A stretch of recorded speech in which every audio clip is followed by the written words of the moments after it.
বিশ্বকাপের পর পর্দা উঠছে ক্লাব ফুটবলে।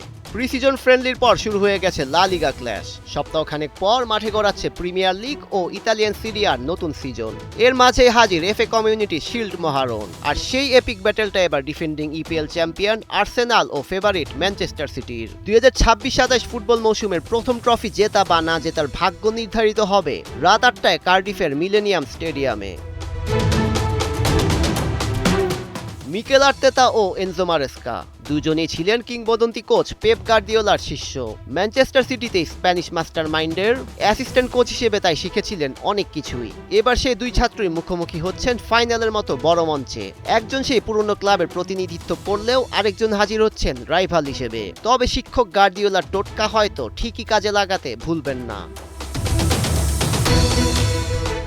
দীর্ঘ 22 বছরের অপেক্ষার অবসানের পর গেল মৌসুমে প্রিমিয়ার লিগের শিরোপা জেতে আর্সেনাল। তবে নতুন সিজনের টাইটেল রেসের দৌড়ে গানাররা কতটা শক্তিশালী হবে তা নিয়ে এখন প্রশ্ন রয়ে গেছে। সবশেষ 3 প্রীতি ম্যাচে জয় তুলতে ব্যর্থ আর্তেতার দল। রিয়াল বেতিস ও ডর্টমুন্ডের কাছে হেরে খেয়ে হারিয়েছে আর্সেনাল। ফলে সিটির বিপক্ষে কমিউনিটি শিল্ডের ম্যাচটি তাদের প্রস্তুতির গুরুত্বপূর্ণ পরীক্ষা হিসেবেই দেখা হচ্ছে। প্যাট্রিক ভিয়েরার পেনাল্টিতে 2007 সালে কমিউনিটি শিল্ড কাপ জিতেছিল আর্সেনাল। কার্ডিফে ম্যানচেস্টার ইউনাইটেডকে হারানোর 18 বছর পর 2023 সালের কমিউনিটি শিল্ডেও ম্যান সিটির বিপক্ষে জয় তুলে নিয়েছিল তারা। অর্থাৎ দুইবারে পেরোতে হয়েছিল টাই ব্রেকারের গণ্ডি। সেবার শক্তিশালী গার্দিওলার বিপক্ষে শেষবারের মতো শিল্ড কাপ জয়ের স্বাদ পেয়েছিল মিকেল আর্তেতার দল।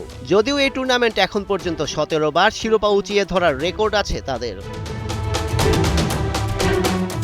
এফএ কাপ জিতে নতুন মৌসুমের শুরুতে আত্মবিশ্বাসী ম্যানচেস্টার সিটি আতলেতিকো মাদ্রিদকে 3-1 গোলে গুড়িয়ে দেওয়ার পর ইন্টার মিলানের সঙ্গে ড্র করেছিল স্কাই ব্লুরা। পেপ গার্দিওলার উত্তরসূরি হিসেবে এনজো মারেস্কার অধীনে এটি হবে কোনো প্রতিযোগিতামূলক ম্যাচে ম্যান সিটির প্রথম পরীক্ষা। ইতালিয়ান এই কোচ কোন ফরমেশন ও ট্যাকটিক্স অ্যাপ্লাই করবেন সেদিকে বাড়তি নজর রাখছেন মিকেল আর্তেতা। এখন পর্যন্ত মোটে 7 বার কমিউনিটি শিল্ড জিতেছে ম্যান সিটি এবং সেগুলোর মধ্যে 3টি এসেছিল গার্দিওলার সেই গোল্ডেন পিরিয়ডে। 2 বছর আগে রাইভাল ম্যানচেস্টার ইউনাইটেডের সঙ্গে শেষবারের মতো শিরোপা ঘরে তুলেছিল স্কাই ব্লুরা এবং সেটিও নির্ধারিত হয়েছিল পেনাল্টি শুটআউটে।